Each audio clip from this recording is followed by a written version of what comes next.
지난 시간에 이어서 지도학습 평가에 대해서 저희가 얘기하고 있습니다. 그 클래시피케이션에 대한 평가 얘기하고 있습니다. 주로 액큐러시, 프리시전, 리콜, F1 스코어 이렇게 봤죠?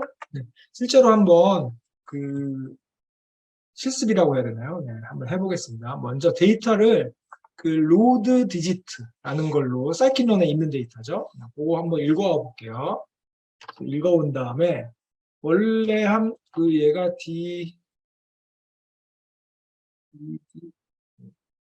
이렇게 생겼어요. 그래서 요거의 데이터를 보면 데이터가 어떻게 돼 있냐면 데이터를 보면 이렇게 0부터 9까지 쭉 돼 있는 데이터예요. 그러니까 좀 쉐입 네. 1797개의 행이 있는 거고 64개의 열이 있는 거죠.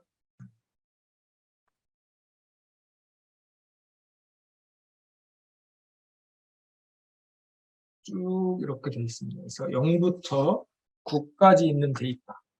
네, 이걸 어떻게 만들려고 하냐면 X는 그냥 그 데이터 넣고 Y는 디지점 타겟. 여기 타겟을 한번 볼까요? 타겟이 어떻게 되어 있는지. 타겟이 이렇게 돼 있어요. 0, 1, 2, 3, 4 이렇게 해서 얘가 쉐입을 보면 이렇게 1797개 이렇게 돼 있는 거죠. 그래서 X가 쭉 있고 다시 한번 그림으로 좀 그려드리면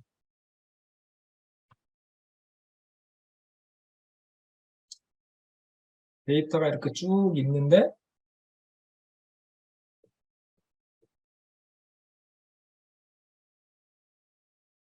X들이 1부터 쭉 이렇게 있고 X가 몇 가지 있죠?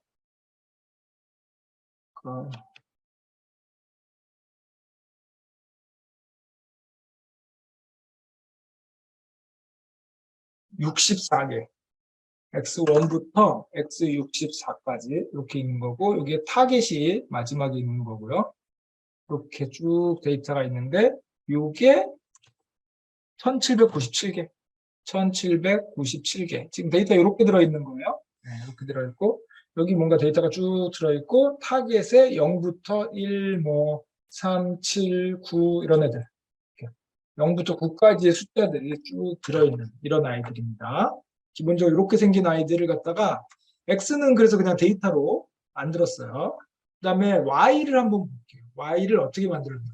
Y가 디지트.점 타겟이 9, 이퀄 9. 요거 한번 보실까요? 이퀄 9. 파이썬 얘기인데, 뭐 아실 텐데. A 이퀄 제가 1이라고 했어요. 그럼 A가 이퀄이면 1이냐고 물어보는 거죠. 네, 그럼 이거 true 반환할 거예요. 근데 A가 제가 2냐고 물어보면 false 반환하겠죠. 그런데 지금 우리 디지트.점 타겟 얘는 지금 배열이에요, 지금. 그래서 얘를 이렇게 타겟 이퀄 9라고 물어보면 우면 true 아니면 false라는 배열을 반환합니다. 우면 true 아니면 false 쭉 반환하겠죠. 그러면 이 값을 y에다 넣는다는 뜻은 뭐냐면 y가 이렇게 1797개짜리 배열이 될 거예요. 그런데 아까는 여기 0, 1, 2, 3, 4 이렇게 들어가 있었는데 요번에는 어떻게 들어가죠? 이게 y가 새로 만들었어요. 이게 9면 true 아니면 false. 그러니까 얘는 false, false, false 쭉 가다가 얘는 true, false 이런 식으로 이렇게 y를 만든 거예요. 지금 요 문장이 요겁니다. 디지트.점 타겟이 9냐라고 물어보는 거죠. 디지트.점 타겟은 1797개짜리 어레이예요. 걔가 9냐라고 물어보니까 9면 true 아니면 false를 달라는 거고 그 1797개짜리 어레이를 y에다 넣겠다는 거죠. 그래서 y를 찍어보면 true, false가 있는 쭉 1797개짜리 어레이가 되는 거예요. 그래서 우리가 타겟을 0부터 9까지 균일하게 들어있었을 거 아니에요, 최초에. 여기 보면 0하고 예를 들어서 10%는 0, 10%는 1, 10%는 3, 10%는 2 이렇게 균일하게 10%씩 들어있었을 텐데 이거를 9면 true 아니면 false니까 결국 어떻게 돼요? 9인 애들이 10% 들어있고 나머지 90%가 9가 아닌 애들이 들어있겠죠. 그래서 9냐 아니냐 이렇게 된 거니까. 그래서 true가 10%, false가 90%. 이런 데이터를 지금 간단하게 만들어 본 거예요.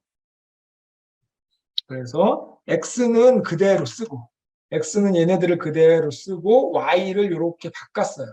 true, false가. 그래서 true가 10%, false가 90%짜리 이런 데이터로 바꿨습니다. 그리고 이제 똑같이 한번 해볼게요. 그냥 데이터 분할하고요. 그 다음에 요 더미 클래시파이어라는 게 있는데 얘는 뭐냐면 알고리즘을 넣지 않고 그냥 소위 말해서 그냥 가짜로 그냥 클래시파이어를 만든 거예요. 그래서 어떻게 만들었냐면 여기 보면 most frequent라고 그랬어요. 그래서 이 알고리즘이라고 하기도 좀 그렇죠. 그냥 어떻게 예측하는 거냐면 이 데이터 중에서 제일 많은 거로 무조건 예측하라고 만든 거예요. 그러면은 그리고 나서 핏을 하죠. 여전히 핏을 하죠. 그리고 X트레인, Y트레인을 주잖아요. 그럼 사실 X트레인 안 쓰는 거예요. X트레인 안 쓰고 실제 학습을 하는 게 아니라 X트레인 쓰지도 않고 그냥 여기를 보고 true가 많은지 false가 많은지를 세요. 지금 true가 많죠. 90%니까. 그래서 무조건 false로 예측하는 거예요. 무조건. true가 별로 없기 때문에 무조건 false로 예측하는 거예요. 저거하고 똑같은 거예요. 군대 가가지고 이렇게 보니까 다 남자가 많네. 이제 새로운 사람을 예측할 때 이 사람이 남자게 여자게 그럼 무조건 남자로 예측하는 거예요. 이게 이제 별거 아닌 것 같은데 이런 게 많이 착각을 불러일으킬 수 있어요. 예를 들어서 우리가 그 암인지 아닌지 맞추는 만약에 이런 거를 한다고 했을 때 거의 대부분 암이 아니잖아요. 대부분. 그리고 그냥 암이 아니라고 예측하면 액큐러시는 엄청 높게 나오겠죠. 그러나 실제로 우리는 암을 잡아내는 게 중요하다. 코로나도 마찬가지입니다. 코로나. 아무리 확진자가 많이 나온다고 해도 얼마나 나오겠어요. 뭐 예를 들어서 그래서 코로나 검사를 제가 오늘 만약에 100명을 했어요. 100명을 했는데 과연 코로나 양성 반응이 몇 명이 나올까? 이렇게 생각을 해보는 거죠. 예를 들어서 한 10명이 양성 반응으로 나온다고 생각하면 10%잖아요. 그러면 제가 이거 애큐러시를 만약에 측정한다. 그러면 제일 좋은 방법은 뭐냐면 무조건 음성으로 예측하는 거예요. 그러면 애큐러시가 0.9, 90%를 맞출 수 있는 거예요. 왜냐하면 90명이 음성일 거니까. 그런데 이거 코로나 분류기를 갖다가 이렇게 만들어 놓으면 이거는 허당이죠. 쓸 수가 없는 거잖아요. 그래서 이럴 때는 뭐가 중요하냐면 이 10명을 과연 100명 중에 10명이 있는데 그 10명을 몇 명이나 찾아내는 거예요. 이게 중요한 거죠. 내가 뭐라고 예측했는 거하고 상관없이 실제로 코로나에 걸린 사람 중에서 코로나가 실제로 10명 정도가 걸렸는데 그 사람을 몇 명이나 우리가 찾아낼 수 있느냐. 이게 중요한 팩터가 된다는 거예요. 이게 리콜입니다. 리콜. 자, 그래서 한번 해보는 거죠. 더미 클래시파이어를 스트래티지를 갖다가 그냥 모스트 프리컨 많은 걸로 예측해. 엑스트레인 사실 쓰지도 않은 거예요. Y트레인만 보고 폴스가 맞네. 그럼 얘는 무조건 폴스로 예측하는 거예요. 그래서 근데 이제 형식은 똑같죠. 모델 만들고 핏하고 모델.프리딕을 하고 X 테스트를 두고 형식은 완전히 똑같은 형식을 취하고 있어요. 그러나 내부적으로 무조건 폴스를 예측하게 되어 있죠. 이렇게 하고 그리고 스코어를 뽑아봤어요. 스코어는 뭐라 그랬냐면 모델 안에 들어있는 아이라 그랬죠. 우리가 스코어는 뭐라 그랬어요? 그 알고리즘을 대표할 수 있는 점수를 선택한다 그랬어요. 리그레이션인 경우에는 보통 R스퀘어드를 선택하고 클래시피케이션인 경우에는 애큐러시를 선택합니다. 왜냐하면 특별히 뭐 리콜이 중요할지 프리시언이 중요할지 아직 모르는 거기 때문에 그냥 통상적으로 애큐러시를 우리가 보니까 그래서 애큐러시를 봤더니 지금 0.9죠. 정확해요. 왜냐하면 데이터가 90%가 폴스고 10%가 트루니까 무조건 폴스로 예측하면 0.9. 그럼 우리 애큐러시만 보면 굉장히 잘 예측한 거예요. 지금 이게 약간 그러니까 넌센스처럼 제가 들릴지 모르지만 실제 여러분들이 업무에서 이런 실수 많이 할 수 있어요. 애큐러시. 네. 그래서 요거는 이제 더미 분류기인데 두 번째인데 이거 그냥 아, 여기 보면 더미 분류기인데 여기 아마 스트라티지를 안 줬죠. 그러니까 디폴트가 뭔지 모르겠는데 디폴트를 한번 뭐 중요한 건 아닌데 뭐 그래도 궁금하니까 더미 클래시파이어의 스트라티지가 디폴트가 요거네요. 프리온이 뭔가 여기 있네요.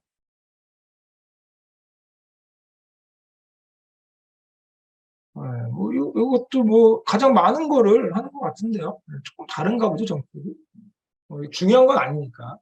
어차피 우리가 쓰는 건 아니에요. 그냥 덤이니까 아무렇게나 이렇게 많은 걸로 그냥 예측하기 하는 거죠. 그래서 이걸로 한번 해보니까 똑같이 해서 스코어를 뽑아보니까 얘도 0.9. 뭐 당연히 많은 걸로 예측했으니까 똑같이 나오고. 그리고 나서 우리가 진짜로 그러면 한번 해보자는 거예요.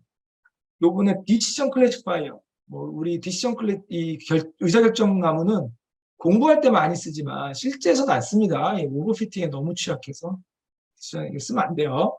그래서 어쨌든 얘를 만들어서 맥스뎁스 주고 이제 이게 뭘 의미하는지 나중에 저희 배웁니다. 알고리즘 배울 때 똑같이 만들어서 이렇게 한번 해봤어요. 해봤더니 스코어가 0.92 조금 나아졌네요. 네, 뭐 이거 나아졌다고 볼 수도 없죠. 네, 아무것도 안 하고도 0.9인데 이런 문제들이 있다는 거죠 지금. 그래서 로지스틱 리그레션도 해보니까 뭐 0.98, 더 잘하기는 하네요. 이렇게 지금. 근데 전반적으로 지금 액큐러시가 높은 거죠. 그래서 우리가 데이터가 한쪽으로 치우쳐져 있는 경우에는 액큐러시만 보고 판단할 수 없다. 프리시전과 리콜을 같이 봐야 된다. 이렇게 했는데 이 말씀 드렸나 모르겠는데 언제 프리시전이 중요하고 언제 리콜이 중요하냐. 일단 뒤에서 나오는 것까지 연결해서 한번 말씀드려 볼게요. 프리시전과 리콜이 있는데 프리시전은 내가 예측한 거, 예측값 분에 맞춘 거. 트루 파지티브라고 쓸게요. 그냥 이렇게. 네. 프리시전은 예측한 값 분에 맞춘 거. 트루. 말이 길어져서 그냥 트루 파지티브라고. 리콜은 실제값 분에 맞춘 거. 이렇게 되는 거죠. 아까 잠깐 설명드렸지만 프리시전은 언제 중요하고 리콜이 언제 중요하냐면 이렇게 아까 코로나나 이런 걸로 예로 들은 것처럼 뭔가 있는 걸 놓치면 안 되고 잡아내야 하는 거예요. 그래서 우리가 수술을 하는데 예를 들어서 우리가 무슨 암 수술을 하는 거야. 이렇게 세포가 이렇게 있는데 암 수술을 하는데 세포들이 이렇게 있는 거예요. 그런데 이거를 제거할까를 판단할 때 만약에 암인 경우에는 혹시 정상세포를 제거하는 위험성이 있더라도 의심이 되는 애들은 무조건 암이라고 봐요. 그래야 남기지 않죠. 남으면 안 되잖아요. 남으면 안 되잖아요. 모든 걸 다 잡아내야 돼요. 혹시 정상세포가 조금 제거가 되더라도 그런 위험성을 감수하고라도 우리가 다 암을 잡아내야 돼요. 그래서 이런 경우에는 리콜이 중요합니다. 실제 있는 값, 원래 암인 것 중에 얼마나 우리가 잡아내느냐. 이게 중요할 거예요. 대신에 프리시전은 언제 중요하냐면 예를 들어서 뭐 미용에 관련된 수술을 한다. 뭐 이렇게 생각해도 되고 아니면 여기 일반인과 테러리스트가 섞여 있다. 일반인과 테러리스트가 섞여 있다. 라고 할 때 우리가 테러리스트를 잡는 걸 예를 들어보면 약간 애매한 상황이 왔어요. 애매한 상황이 왔다고 이 사람을 저격하면 안 되겠죠. 애매하면 저격하면 안 돼요. 그 사람이 혹시 일반인이면 어떻게 해요. 그래서 확실한 것만 테러리스트라고 보고 저격을 해야 되는 거죠. 이런 경우에는 프리시전이 중요합니다. 얼마나 정밀하냐. 그래서 우리가 실제로 예측한 것들 중에서 틀린 게 있으면 안 됩니다. 우리가 예측한 것 중에서 민간이 있으면 안 됩니다. 이럴 때는 프리시전이 중요합니다. 그러면은 인위적으로 우리가 모델에서 프리시전을 높이거나 리콜을 높일 수 있는 방법이 있어요. 예를 들어서 우리가 우리의 데이터는 어떻게 나온다 그랬냐면 0부터 1 사이의 값으로 나온다 그랬어요. 그래서 극단적으로 만약에 스레시홀드가 0.5였어요. 그런데 극단적으로 스레시홀드를 0.9로 제가 올렸어요. 그럼 어떻게 해야 되냐면 대부분의 값들이 다 0으로 예측되겠죠. 왜냐하면 기준이 여기니까 0.8이면 원래는 1로 예측돼야 되는데 스레시홀드를 우리가 올렸기 때문에 0.8도 0으로 예측되고 0.85도 0으로 예측되고 0.7도 0으로 예측되고 그러니까 대부분 웬만하면 다 0으로 예측됩니다. 웬만하면 다. 그러면 우리가 100개 중에서 1이라고 찍은 게 몇 개 안 되는 거예요. 1이라고 선택한 게 몇 개 안 되는 거예요. 100개 중에서 1이라고 극단적으로 한 뭐 5개만 선택을 한 거예요. 그러면 정말로 1인 애들만 고르고 고른 거죠.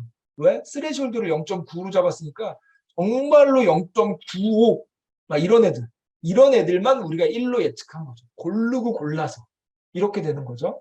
그러다 보니 이 5개는 아마도 틀릴 리는 없는 거예요. 이 5개는 거의 다 맞는 거죠. 그러면 프리시전이 올라가죠. 프리시전이 올라가죠. 반면에 이렇게 예측을 해버리면 원래 100개 중에 30개는 1이었는데 우리가 아예 1이라고 예측한 것 자체가 조금밖에 예측하지 않았기 때문에 25개는 놓친 거죠. 지금. 25개는 못 잡아냈잖아요. 그러니까 이러면 리콜이 떨어지죠. 그래서 프리시전은 올라가는 대신에 리콜은 떨어지죠. 스레시홀드를 올리면 프리시전은 올라가는 거죠. 정말 정밀하게 얘는 1이 정말 1인 거. 확실한 것만 보수적으로 얘기를 하는 거죠. 이런 경우에는 프리시전이 올라가죠. 반면에 리콜은 떨어져요. 그러면 반대로 극단적으로 스레시홀드를 0.1로 잡아볼게요. 0.1로. 그러면 어떻게 되는 거죠? 웬만하면 다 1로 예측합니다. 뭐 비슷만 하면 그냥 다 1로 가잖아요. 비슷만 하면. 그러면 이렇게 되면 결과가 우리가 예측한 값 자체가 1로 예측한 게 한 50개쯤 될 거예요. 웬만하면 다 1로 예측해버리니까 50개쯤. 그러니까 이 안에 있는 30개는 거의 다 답안할 확률이 많죠. 웬만하면 그냥 다 1로 예측해버려요. 대신에 이 50개 안에는 틀린 것도 많겠죠. 1이 아닌 0이었던 애들도 많겠죠. 그냥 대충 다 웬만하면 다 1로 잡아냈습니다. 그러니까 이런 애들 때문에 리콜은 떨어지고 아니죠. 리콜이 올라가고 프리시전은 떨어지겠죠. 왜냐하면 다 잡아냈으니까 리콜은 올라가는데 내가 맞춘 것 중에 정밀한 거는 아니잖아요. 왜냐하면 틀린 게 많으니까. 내가 예측한 거죠. 그래서 이런 경우에는 프리시전이 떨어집니다. 그래서 스레시홀드를 올리느냐 내리느냐에 따라서 프리시전과 리콜이 서로 트레이드오프 관계가 있어요. 서로 올라갔다 내려갔다. 만약에 좋은 모델이면 극단적으로 완전한 아이디어란 모델이면 딱 30개만 예측하겠죠. 딱 30개만. 그러면 프리시전도 30개 예측한 게 전부 다 1이니까 프리시전도 1. 그 다음에 내가 30개 전부 다 잡아냈죠. 그래서 리콜도 1. 그래서 좋은 모델은 프리시전도 높고 리콜도 높아야 돼요. 그래서 그 평균을 낸 F1 스코어가 높으면 보통 좋은 모델인 거죠. 일반적으로. 그런데 만약에 우리가 둘 중에 하나를 봐야 된다. 한쪽으로 뭐 이렇게 극단적으로 암을 예측한다던가 코로나를 예측한다던가 이렇게 극단적으로 봐야 된다라면 프리시전을 선택할 것인가 리콜을 선택할 것인가. 당연히 리콜을 선택해야 됩니다. 왜냐하면 놓치는 게 있으면 안 돼. 놓치는 게 있으면 안 되고 웬만하면 그냥 그걸로 보고 웬만하면 암으로 보고 웬만하면 코로나로 보고 그래서 놓치는 게 있으면 안 됩니다. 하나라도 더 잡아내. 대신에 정밀도는 떨어지겠죠. 대충 다 그냥 암으로 예측했으니까 암이 아닌 애들도 많이 섞일 확률이 높아요. 그러나 우리가 코스트를 생각해 보면 암인데 암이라고 예측하지 않으면 좀 표현이 좀 그렇지만 코스트가 죽음입니다. 죽음. 근데 그 반대의 경우는 암이 아닌데 암이라고 잘못 예측하면 그냥 비용이 좀 더 드는 거죠. 비용이 좀 들거나 욕을 좀 먹거나 이런 게 환자 입장에서 보면 비용이 드는 거죠. 그다음에 이제 마음의 짐. 암이 내가 아니었는데 이놈이 암이라고 했네, 나를 힘들게 했네 이렇게 됐는데 거꾸로면 암인데 암이라고 암이 아니야 가서 열심히 살아 했는데 암이면 이제 죽는 거죠. 네, 그래서 그 업무에 따라서 프리시전과 리콜이 어떤 게 중요하냐 이걸 따지는데 좋은 모델은 둘 다 좋은. 그러면 이거를 우리가 평소에 우리가 쓸 때는 어떻게 하냐면 요 스레시홀드를 보통 조정해서 쓰기도 합니다. 일반적으로 0.5지만 우리가 업무에 따라서 스레시홀드를 높이기도 하고 좀 낮추기도 합니다. 그 다음에 이 스레시홀드를 여기서부터 쭉 스캔해서 한번 보는 거예요.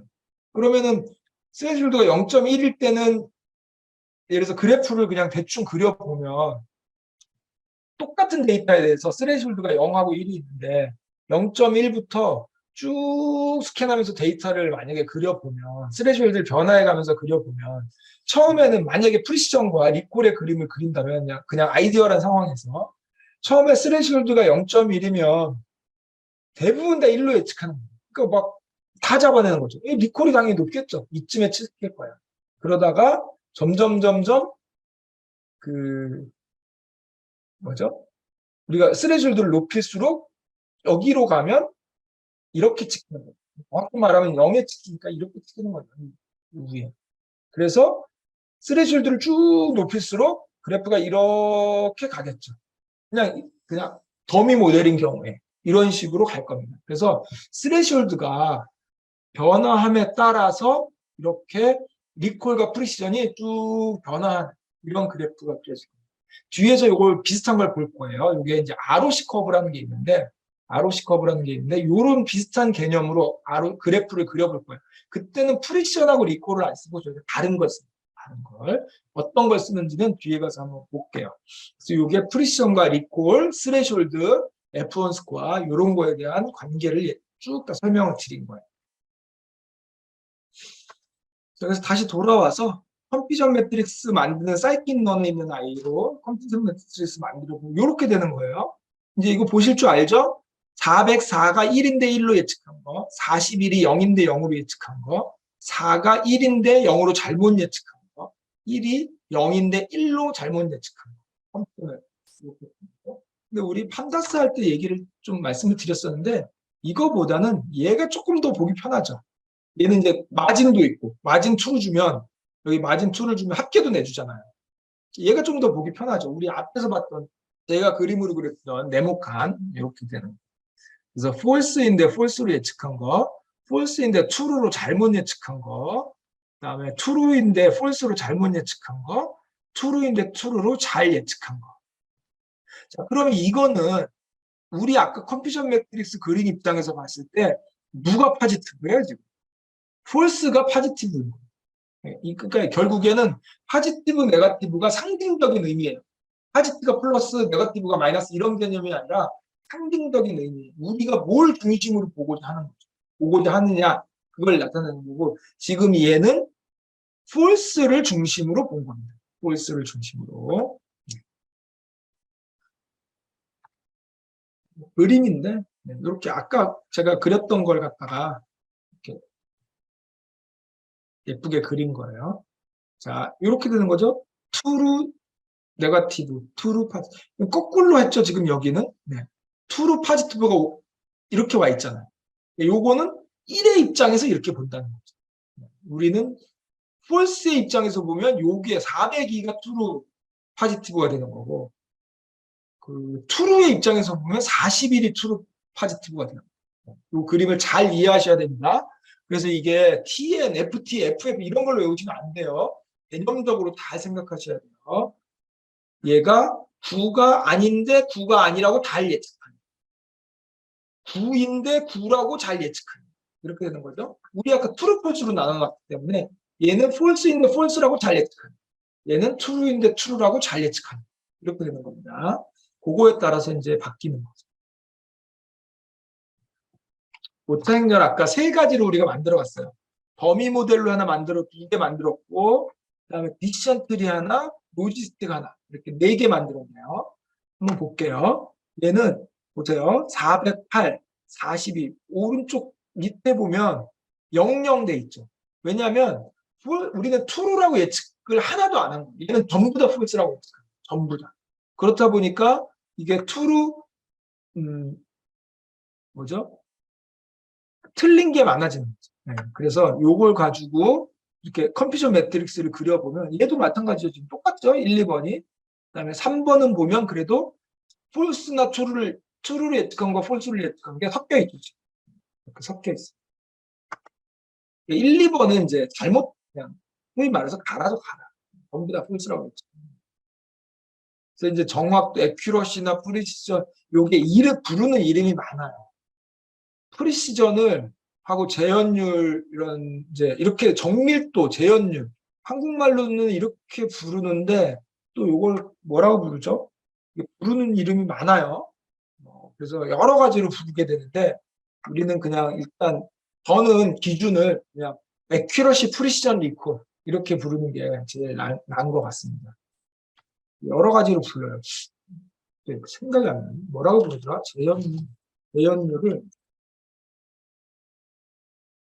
재현율 뭐라고 부르는데 어디였지?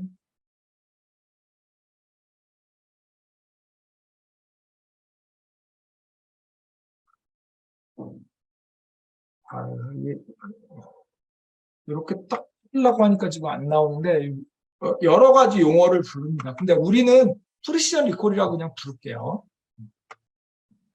그래서 이렇게 있고, 자, 에큐러시 뽑아보면 0.98, 그다음에 프리시전 뽑아보면 0.95 어쩌고, 리콜 뽑아보면 0.98, F1 스코어 뽑으면 이렇게 되는 거죠. 그러면 각 모델별로 아까 우리 네 가지 했었잖아요. 더미 모델하고 섞어서 각 모델별로 F1 스코어를 한번 뽑아볼게요. 이렇게 보면 F1 스코어가 어떻게 되냐면 로지스틱스 회기는 그 프리시전과 리콜의 평균이 0.94가 나와요. 얘는 잘하는 거예요, 지금. 굉장히 잘했죠. 그런데 아까 그 더미 모델이 에큐러시도 0.95 얼마 나왔었잖아요. 그런데 F1 스코어를 뽑아보니까 0.0이 나옵니다. 왜 이런 결과가 나오냐면 이것 때문에. 0이라고, true라고 예측한 게 하나도 없는 거예요. 네, 하나도 없기 때문에 한쪽이 0이 돼버리고, 네, 이게 지금 그 F1 스코어가 이렇게 완전히 안 좋은 결과로 나왔죠. 그래서 우리가 이 전체적으로 지금 얘기하고자 하는 게 뭐냐면, 이 밸런스가 무너진 데이터에서는 에큐러시만 보면 안 된다. 에큐러시만 보면 안 되고, 상황에 따라서, 업무에 따라서 프리시전이나 리콜을 더 중요하게 볼 수 있고, 그러려면 스레숄드를 좀 조정할 수 있다. 그 다음에 그냥 통상적인 경우에 0.5를 놓고 볼 거면 그 평균인 F1 스코어를 보자. 이렇게 정리를 하면 될 것 같습니다.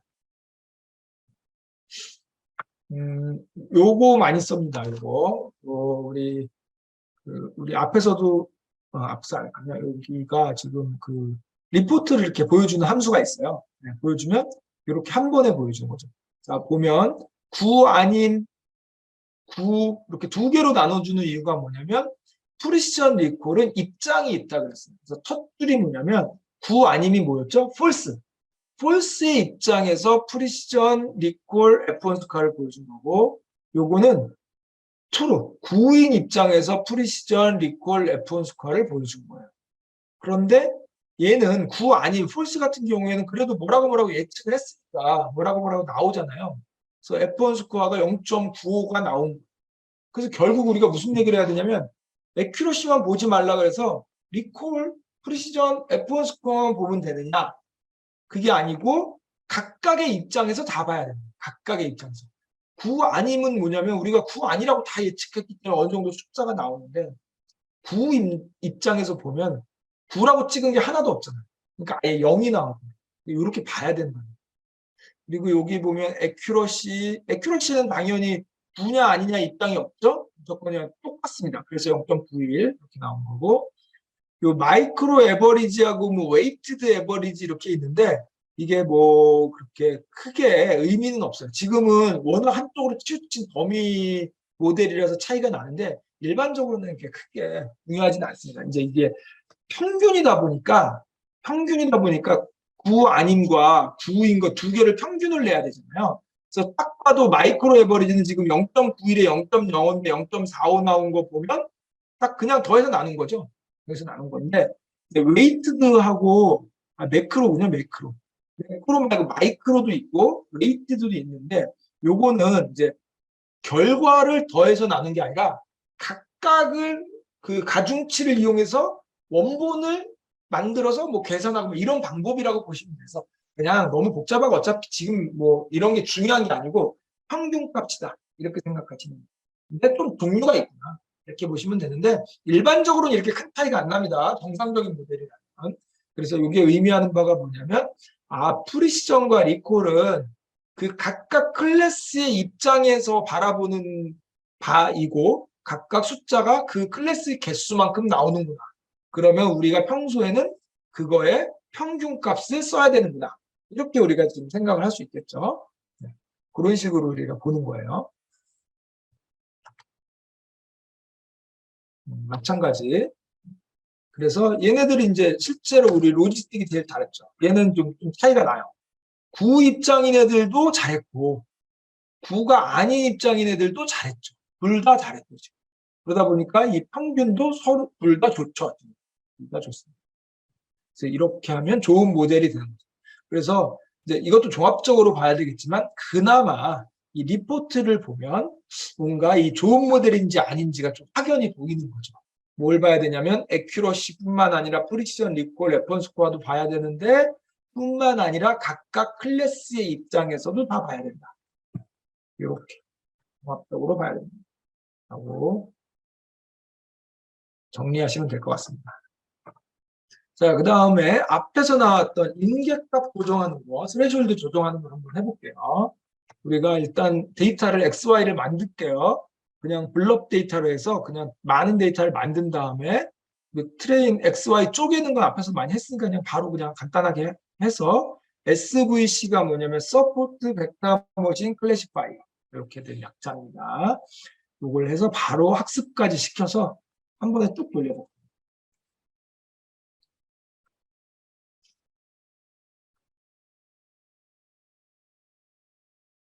요즘 그림을 그리고 있는 건데 뭘 그리려고 하는 거냐면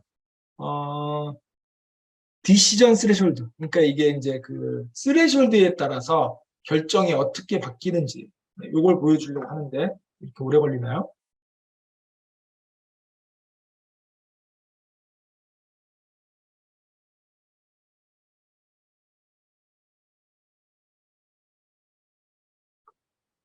일반적으로 저희가 그 스레숄드를 특별한 경우가 아닌 다음엔 잘 바뀌지 않아요. 근데 또 업무에 따라서는 그럴 수도 있겠죠. 그래서 지금 이제 임계값이 0일 때, 그다음에 임계값이 0.8일 때 만든 단면도인데 좀 이렇게 보시면 임계값이 0이면 예측한 게 좀 좁고 임계값이 이렇게 되면 좀 세모로 예측한 게 많아졌다. 이렇게 지금 보는 거예요. 네. 별로 큰 의미는 없는데 이게 이렇게 좁고 이게 좀 넓어졌죠. 네. 그런 차이를 지금 보여주고 있습니다. 그래서 리포트를 볼게요. 그러면 지금 0.98, 얘는 0.6. 1일 때 예측하는 게 좀 많이 떨어지죠. 지금. 이렇게 될 수 있어요.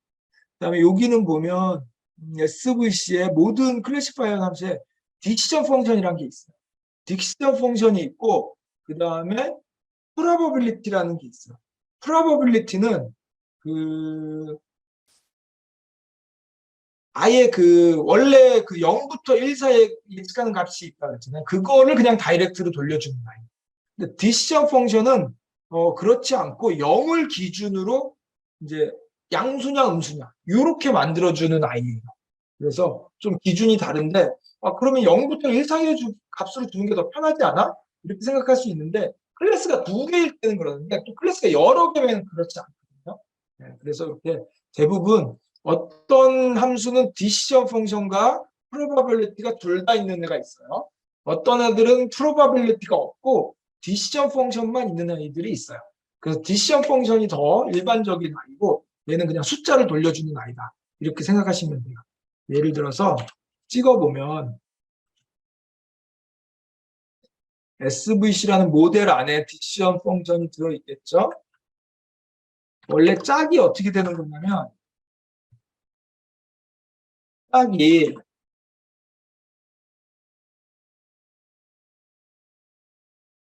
원래 SVC 한 다음에 뭐 하는 거죠 여기?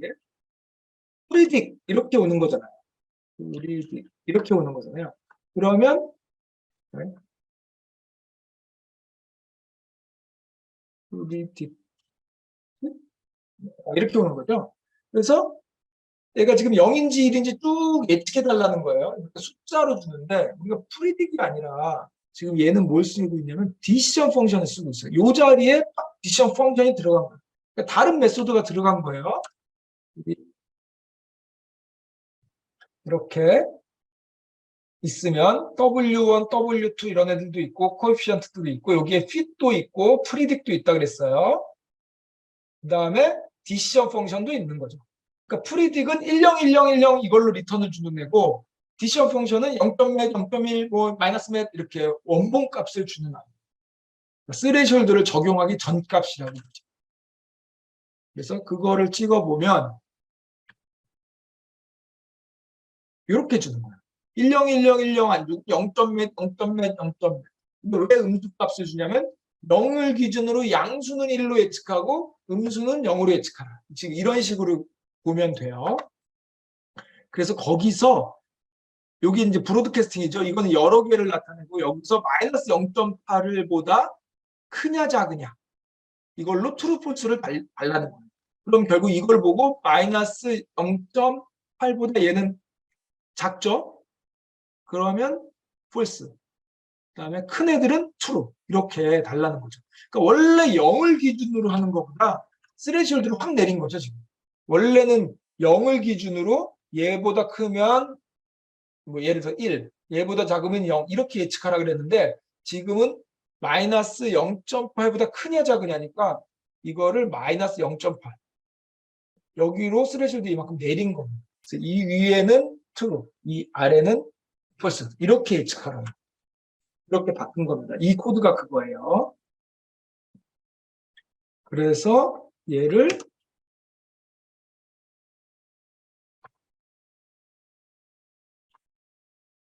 찍어볼게요. 그리고 찍어보면 이렇게 준다는 거죠. 요 마이너스면 마이너스면 0 플러스면 이걸 갖다가 트루폴스 트루폴스 트루폴스 이렇게 바꿔준 거예요. 대부분 보면 지금 트루가 얼마 안 되죠. 아닌가? 트루가 맞나?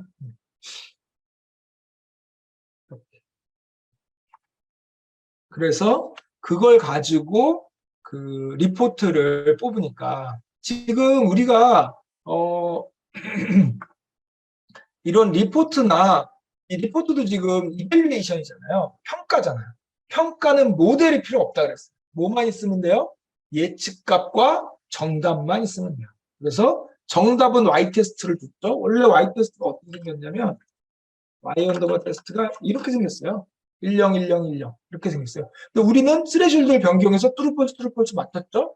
근데 원래 트루가 1, 폴스는 0 내부적으로 이렇게 처리합니다. 그래서 그냥 이 두 개를 비교하면 돼요. 그래서 첫 번째는 false라고 했는데 얘는 0이죠? 그럼 맞춘 거예요. 두 번째 false라고 했는데 얘 0이죠? 맞춘 거예요. 이런 식으로. 요게 true인데 0이면 맞춘 거, true인데 다시 false인데 0이면 맞춘 거, false인데 1이면 틀린 거. 이렇게 카운팅을 해서 리포트를 만들어준 거예요. 어차피 이 클래시피케이션은 최종 값으로 가지고 몇 개 중에 몇 개 맞췄냐 이거 가지고 얘기하는 겁니다. 그래서 해봤더니 이렇게 되더라. 지금 보시면 리콜이 극단적으로 올라갔죠. 리콜이 아까에 비해서. 그 다음에 프리시션은 확 떨어졌죠.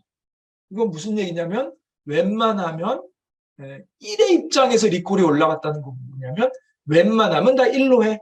이런 뜻이에요. 웬만하면 다 1로 해. 이런 뜻입니다. 그러니까 여기서 원래 요걸 기준으로 여기는 1, 여기는 0이었는데 지금은 요거를 기준을 요 밑으로 낮추다 보니까 1이 이만큼 더 많아지고 0이 적어진 거죠. 트루가 많아지고 폴스가 적어진 거죠. 그러다 보니까 트루는 다 잘 잡아냅니다. 다 잘 잡아냅니다. 그러니까 트루 입장에서 리콜이 올라갑니다. 다 잡아냅니다. 대신에 정확도는 떨어지는 거예요. 웬만하면 1로 찍어버렸으니까 그 안에 1이 아닌 애들도 많이 섞여 있었던 거죠. 그러니까 프리시션이 내려갑니다. 이게 좀 뭐 비슷한 얘기를 계속 하는 것 같아서 헷갈릴 것 같지만 잘 들어보면 네, 뭐 맞는 말이에요. 네.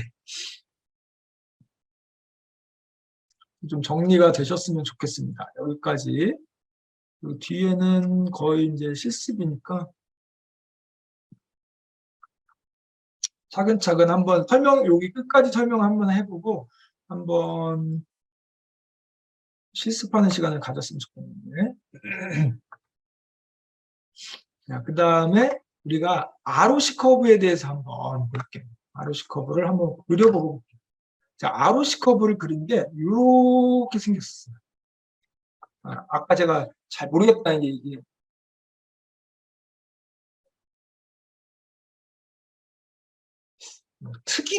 특이도라고 불러요. 하여튼 요게 이제 이렇게 아로식 그건데 민감도. 네, 생각났다. 아마 리콜이 민감도일 거예요. 리콜.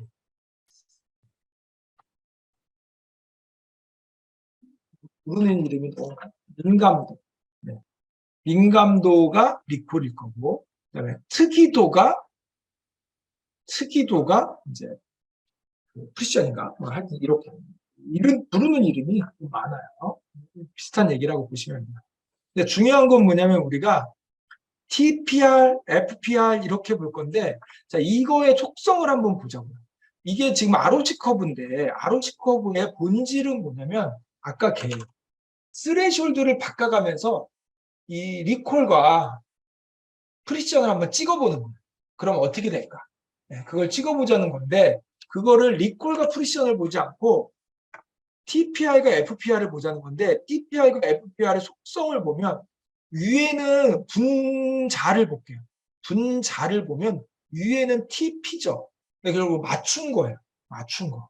그다음 밑에는 뭐예요? FP죠. 틀린 거예요. 그러니까 맞춘 것과 틀린 거를 한번 비교해 보자. 이렇게 보는 거죠. 그러면 만약에 좋은 모델이면 어떻게 되냐면 맞춘 거는 많아야 되고 틀린 거는 없어야 되는 거죠. 그런 모델이 이제 좋은 거라는 거죠. 그래서 이제 그거를 구하는 수식이나 이런 게 밑에 나와 있는데 요거죠. 네. 이렇게 부릅니다.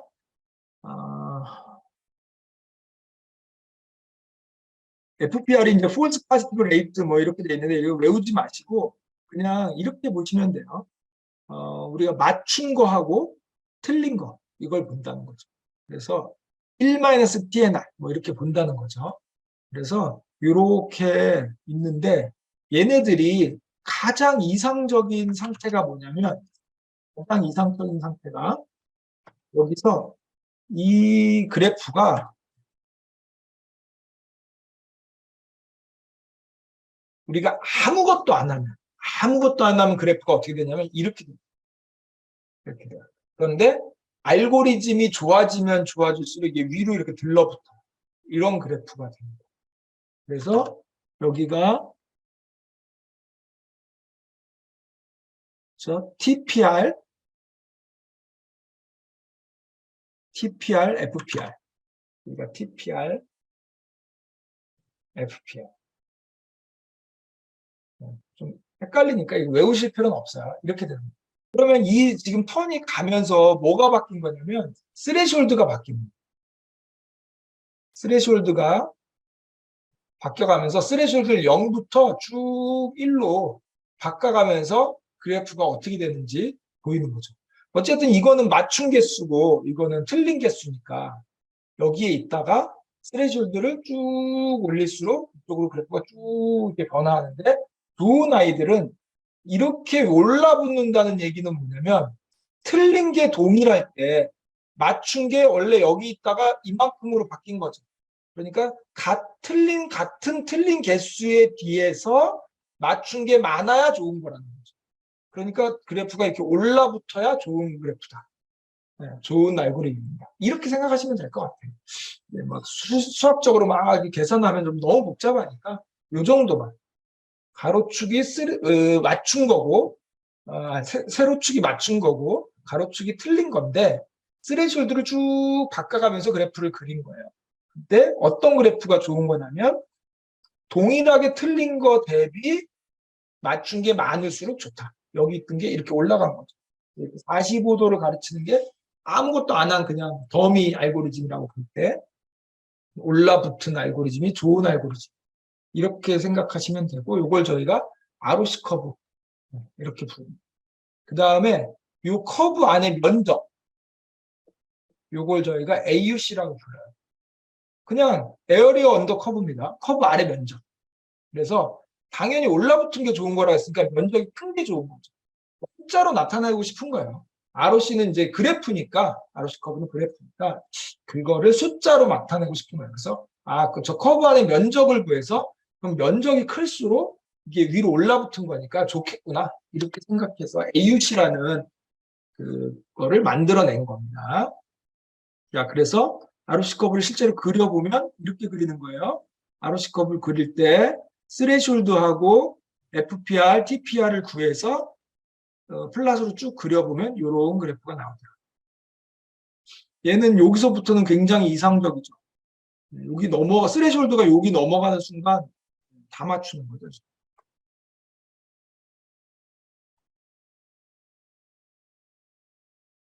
자, 그래서 이렇게 되고 요거를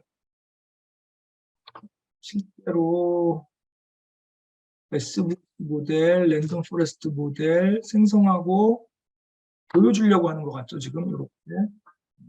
ROC 커브가 이렇게 되는데 인계값, 네, 요게 지금 인계값이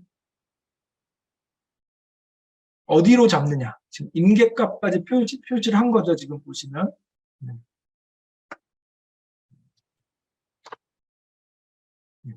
이게 파란 게 SVC로 그린 거고, 빨간 붉은색이 그 랜덤 포레스트로 그린 겁니다. 네, 두 가지의 모델로 그려본 거죠. 그래서 우리가 실제로 모델 비교할 때 이렇게 해가지고 비교를 많이 하기도 해요. 뭐 이렇게 제가 보니까 이게 알고리즘은 그냥 적당한 거 선택하면 되고 막 알고리즘에 따라서 막 드라마틱하게 변하거나 그러진 않더라고요. 네. 그래서 SVC의 인계값, 그다음에 랜덤 포레스트의 인계값을 이렇게 여기 표시를 했다는 거죠. 0.5일 때 이렇게. 왜냐하면 지금 이 그래프 자체가 인계값을 쭉 바꿔가면서 표시를 한 거잖아요. 0.5일 때, 0일 때 인계값을 표시한 겁니다. AUC는 그냥 그 면적을 구한 거예요. 눈으로 보는 거는 이렇게 되면 좋은 그래프구나 라고 하는데 이제 이렇게 면적을 보면 이렇게 되는구나. 숫자가 높은 게 좋은 거죠. 0.94. 아마 이게 100% 올라붙으면 1로 만들었을 거예요. 100%딱 올라붙으면 이게 완전 이상적인 그래프는 그럴 리는 없겠지만 완전 이상적인 그래프는 그냥 이렇게 올라붙어서 기억다로 그냥 여기서부터 쭉 가버릴 이런 그래프겠죠. 아마 이 AUC가 1일 거예요. 기준을 그렇게 잡았을 거예요. 그래서 항상 우리가 0부터 1 사이로 맞추니까.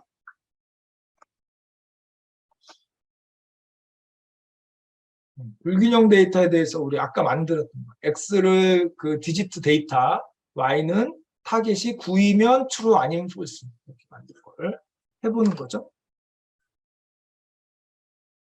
이게 뭐냐면 그 감마라고 우리 아직은 안 배웠어요. 그 서포트 벡터 머신에 들어가는 하이퍼 파라미터를 세 가지 경우로 해보니까 이렇게 바뀌더라.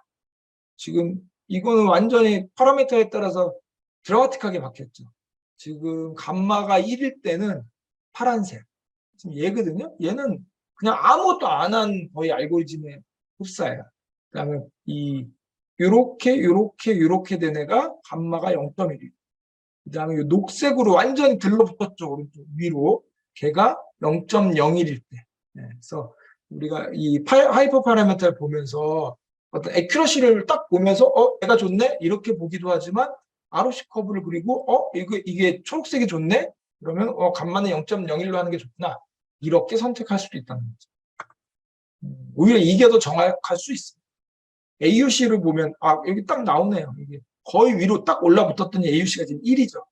그래서 완전한 경우에 이제 AUC가 1인 것 같습니다.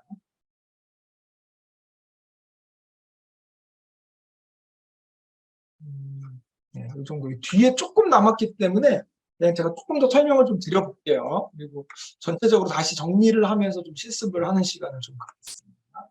요거는 크로스 밸리데이션 스코어는 이제 우리 앞에서 배웠으니까. 우리 크로스 밸리데이션을 하는데 모델을 주고 X, Y를 주고 여기를 액큐러시라고 주면 액큐러시로 하겠다는 건데 원래 디폴트가 액큐러시 우리 여태까지 했던 거예요. 그래서 이렇게 쓴다는 거. 한 번, 두 번, 세 번, 네 번, 다섯 번에서 평균 내서 쓰는 거. 그런데 여기에다가 스코어링을 다른 걸로 줄 수도 있다. 에버리지 프리시전으로 줄 수도 있다. 프리션이 중요하면 에버리지 프리션으로 하라는 거죠. 그걸로 기준을 잡겠다는. 그 다음에 얘는 리콜 매크로. 리콜. 아까 이제 그 리콜이나 프리션은 각 클래스의 입장이 있다 그랬잖아요. 그러니까 그걸 평균 내서 쓴다 그랬잖아요. 그래서 이제 그게 무슨 매크로 평균이냐 웨이트 평균이냐 아까 리포트에서 그거 봤죠. 그거까지 디테일하게 주겠다는 거예요. 리콜 매크로로 평균을 보면서 그걸로 평가하겠다. 이런 얘기입니다. 자, 그다음에 요거는 그냥 간단하게 한번 볼게요. 차이를 보여드리기 위해서 그런 건데 데이터를 디지트 데이터인데 아까 구면 true 아니면 false 이렇게 했는데 요거는 그냥 그대로 있는 그대로 하면 돼요. 그러면 클래스가 몇 개냐면 10개입니다. 0부터 9까지 예측하는 그런 아이들이라고 보시면 돼요. 그래서 얘를 액큐러시 보면 뭐 비슷하게 나옵니다. 이렇게 컨퓨전 매트릭스 보면 이렇게 나와요. 아까 우리 원래 컨퓨전 매트릭스 어떻게 나왔죠? 이렇게 하나 둘 셋 네 개 이렇게 있는 아이죠. 근데 지금 얘는 보면 하나 둘 셋 넷 다섯 여섯 일곱 여덟 아홉 열 10by 10으로 나오는 거죠. 원래는 이렇게 우리가 2by 2짜리였는데 지금은 이게 10개. 이 10개. 그래서 이 대각선이 의미하는 바가 뭐냐면 0인데 0으로 맞춘 거, 1인데 1로 맞춘 거, 2인데 2로 맞춘 거. 그러니까 대각선이 뭐냐면 맞춘 개수.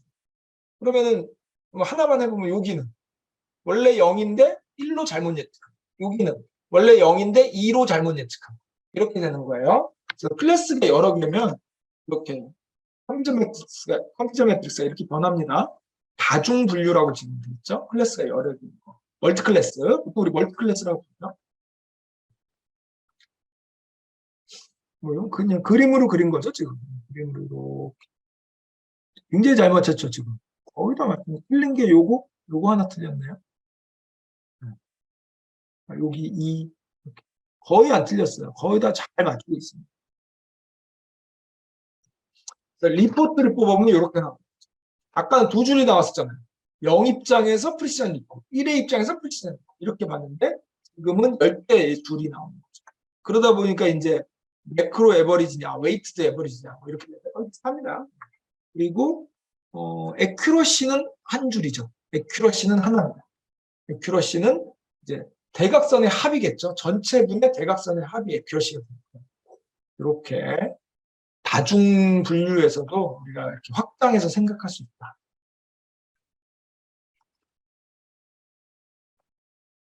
여기서 말하는 F1 스코어라는 거는 이 클래스들의 그러니까 결국 각각의 F1 스코어는 프리시전과 리콜의 조합 평균이고 그 다음에 이 F1 스코어의 각 클래스의 평균이 요 매크로 에버리지 혹은 웨이트드 에버리지 요거고 우리는 숫자를 하나로 뽑을 때는 요 값을 주는 거죠. 요 값을 우리한테 주는 거죠. 그래서 매크로냐 여기 지금 마이크로도 있죠. 원래 여기는 마이크로는 리포트에는 없는데 매크로, 마이크로, 웨이트드 아마 이렇게 세 개로 있을 거예요. 주로 웨이트드를 제가 쓰는 걸로 알고 있는데 그래서 결국 우리가 뭐 F1 스코어 이렇게 하면 결국 프리시전과 리콜의 평균이기도 하지만 각 클래스의 평균이기도 하다. 네, 가로 세로로. 그래서 이제 우리가 두 줄만 늘 보다가 이렇게 멀티 클래스를 보면 확연히 보이죠. 근데 실수하지 말아야 되는 거는 ROC 커브는 두 개에 대해서만 해당합니다. ROC 커브는 0이냐 1이냐 이 두 개 가지고 하는 건지 멀티 클래스로는 ROC 커브가 안 나와요. 왜냐하면 이 원리를 보면 여기에 최초에 우리가 ROC 커브를 만들 때 보면 진짜 양성 비율, 뭐 거짓 양성 비율, 양성이냐 음성이냐 이 두 개의 클래스만 갖고 했기 때문에 ROC 커브라는 것 자체가 클래스가 두 개일 때만 정의됩니다. 클래스가 여러 개인 멀티 클래스에서는 ROC 커브나 AUC는 없다. 이렇게 생각하시면 되겠습니다. 네. 좀 많은 얘기를 좀 한 번에 쭉 했어요. 그래서 앞에서 다시 정리를 하면서 우리가 차근차근 좀 실습을 해보도록 하겠습니다. 잠깐 쉬셨다가 35분 저희 40분에 다시 시작하겠습니다. 하시고 좀 힘드셨을 텐데 1시 40분에 2시 40분에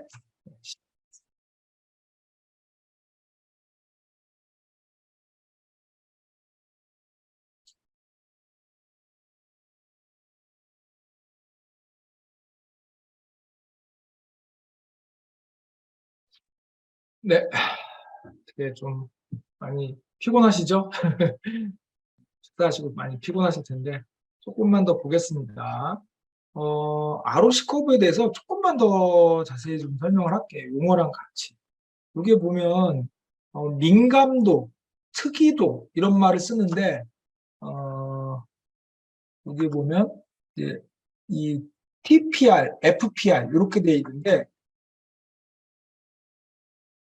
TPR이 진짜 양성 비율 이렇게 돼 있잖아요. 이게 정확하게 리콜하고 동일합니다. 그래서 이 세로축은 리콜입니다. 그다음에 가로축은 뭐냐면 거짓 양성 비율 이렇게 돼 있는데 이 수식을 간단하게 좀 보면 의미상으로만 보면 FP잖아요. 그러니까 파지티브로 잘못 예측한 거 이렇게 됩니다. 그러니까 원래는 네거티브인데 이제 파지티브로 잘못 예측한 거 이렇게 되는 거죠.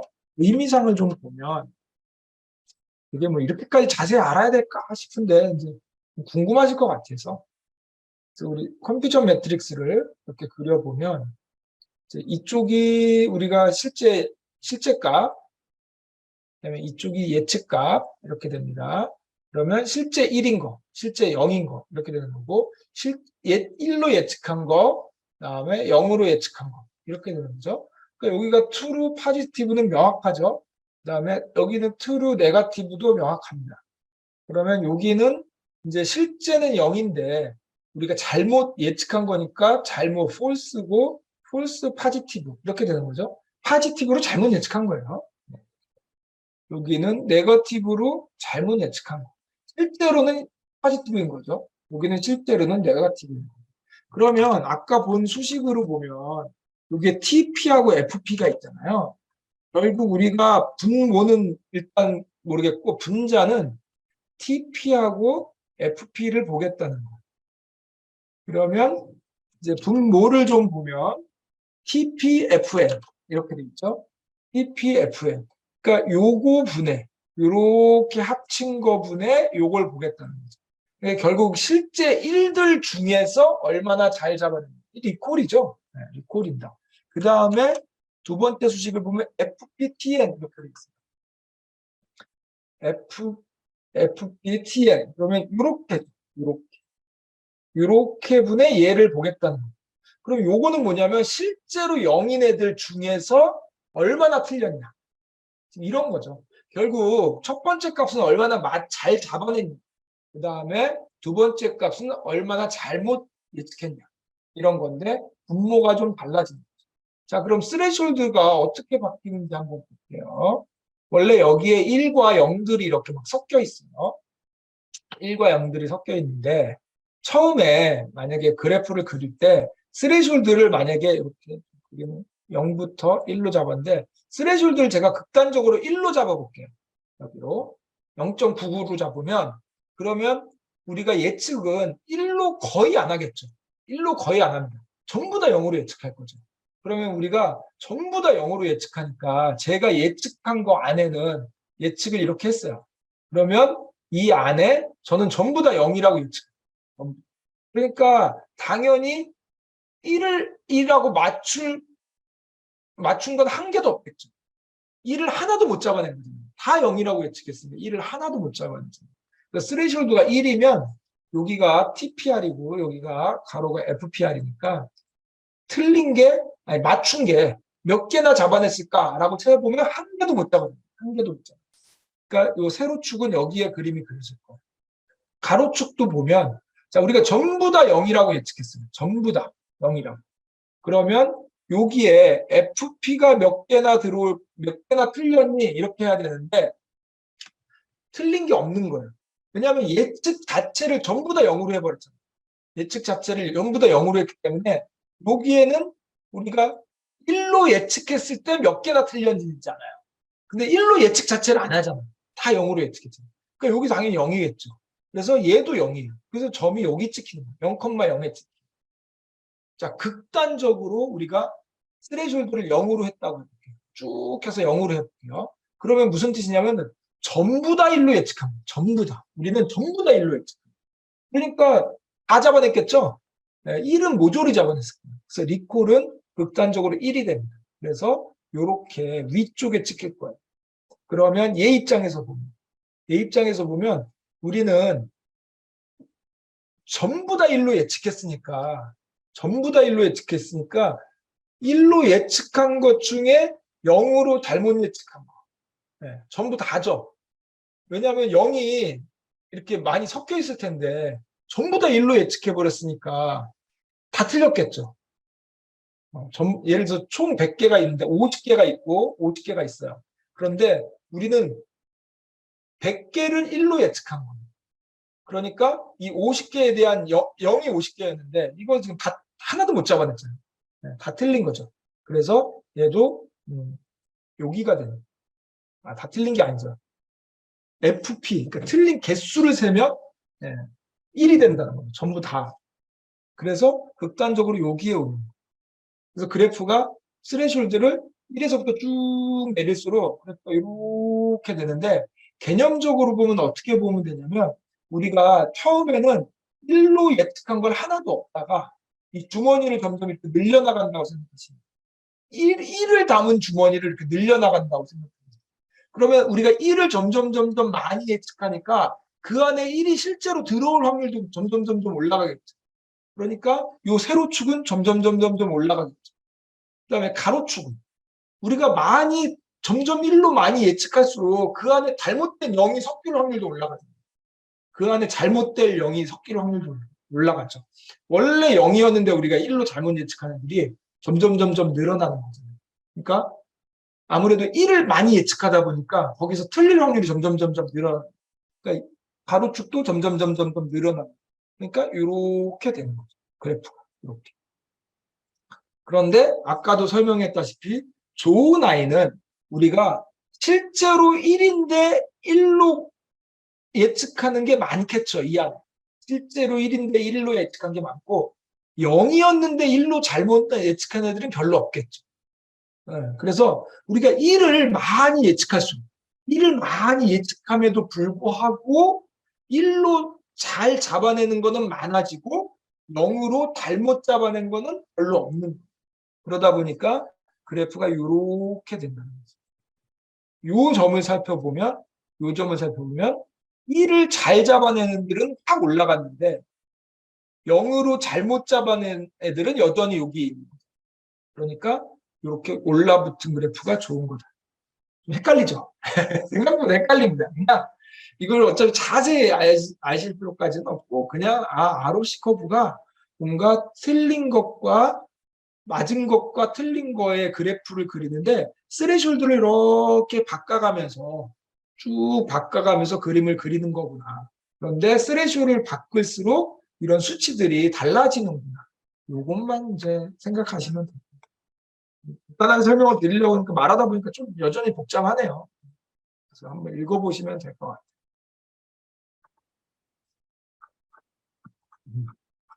다시 한번 말씀드리지만 멀티클래스에서는 ROC 커브가 없습니다. 자, 그러면 저희가 이런 걸 좀 정리를 하면서 실습을 한번 해보려고 하는데 다시 한번 전체적으로 정리를 하면 불균형 데이터셋에서 50대 50일 때는 애큐러시만으로도 충분합니다.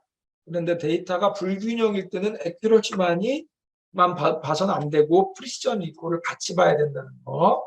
그리고 어떤 경우엔 프리시전이 중요할 수도 있고 어떤 경우에 리콜이 중요할 수도 있다는 거. 스레숄드를 바꾸면 프리시전 리콜이 바뀐다는 거. 그다음에 그 두 개의 평균을 낸 게 F1 스코어라는 거. 그다음에 프리시전 리콜은 그 각각 클래스의 입장이 있다는 거. 0의 입장에서 본 프리시전 리콜, 1의 입장에서 본 프리시전 리콜이 있다는 거. 그래서 우리가 일반적으로 말하는 프리시전 리콜은 그거의 평균이라는 거. 그다음에 바이너리일 때는 우리가 맞춘 것과 틀린 거를 스레숄드를 이렇게 변화시켜가면서 그림을 그리는데 그게 ROC 커브라는 거. 그 안에 있는 면적을 구해서 그거를 숫자로 맥스 1로 만든 게 AUC라는 거. 이런 정도를 생각하면 분류에 대한 평가는 충분하다. 이렇게 생각하시면 되고 언제나 조심하셔야 될 거는 액큐러시만 보고 다 했다고 넘어가지 말자. 항상 데이터의 그 균형을 봐야 된다. 실제 테스트 값이 얼만큼 비율로 되어 있는지 봐야 된다. 이런 게 늘 중요합니다.